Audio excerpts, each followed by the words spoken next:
Halo anak-anak kelas 4 SD Tarakanita Sujakarta. Apa kabar kalian hari ini? Ibu harap kalian dalam keadaan yang baik dan sehat ya. Kita akan kembali belajar IPA, tentunya dengan materi-materi yang menarik. Penasaran? Yuk kita belajar. Halo anak-anak kelas 4 semuanya. Apa kabar? Salam sehat ya.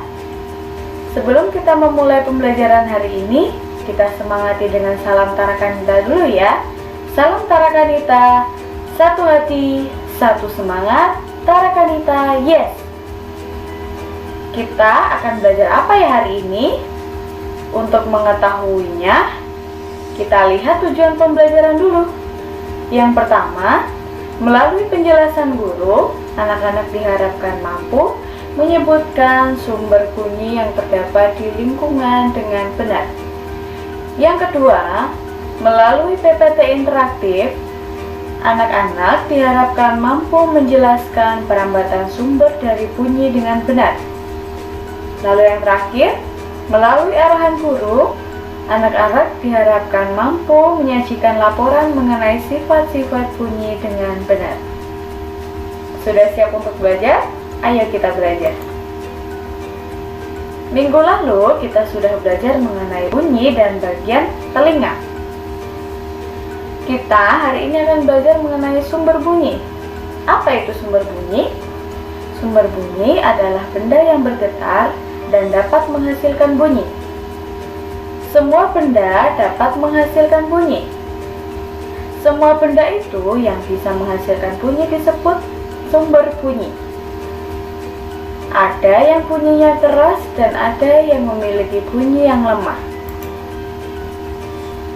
Dalam kehidupan di sekitar kita, kita bisa menemukan banyak dari sumber bunyi.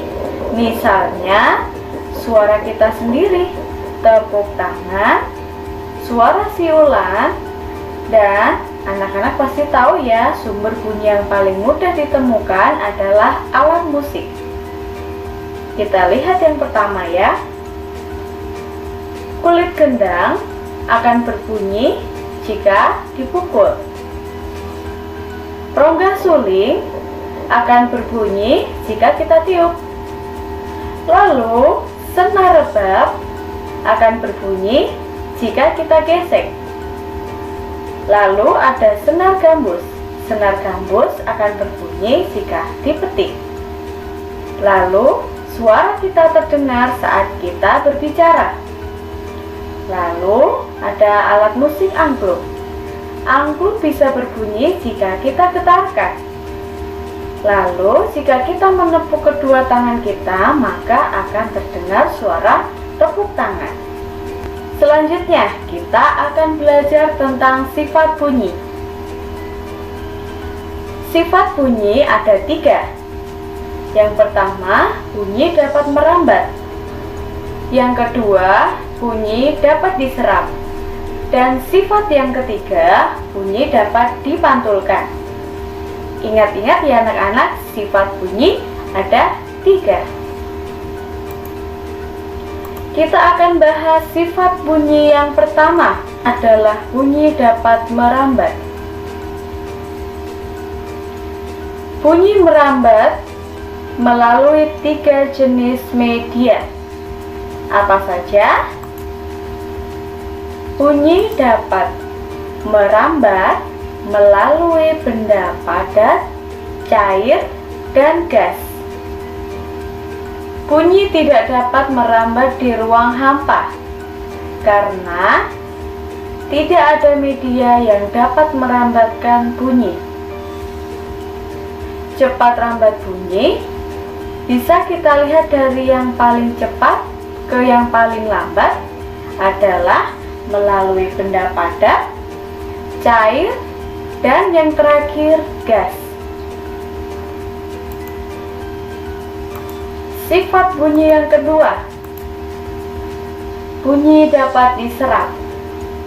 Bunyi dapat diserap oleh benda-benda lunak seperti busa, gabus, karpet, benang wol, sabut kelapa, dan kasur.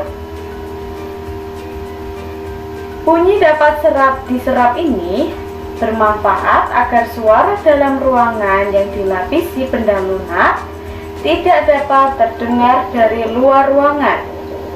Biasanya, sifat bunyi ini akan dimanfaatkan untuk bioskop, studio musik, dan studio rekaman. Nah, anak-anak, tadi kalian sudah belajar ya mengenai sifat-sifat bunyi dan sumber bunyi. Sekarang kita akan mengerjakan tugas. Tugasnya apa? Tugasnya kalian mengerjakan sebuah kuis. Kuis bisa di-print dan diisi atau menulis jawaban dari pertanyaan di buku tulis. Setelah itu, kumpulkan tugas kalian ke wali kelas masing-masing atau di Google Classroom kalian masing-masing. Tugas yang harus kalian kerjakan ada 6 soal ya anak-anak.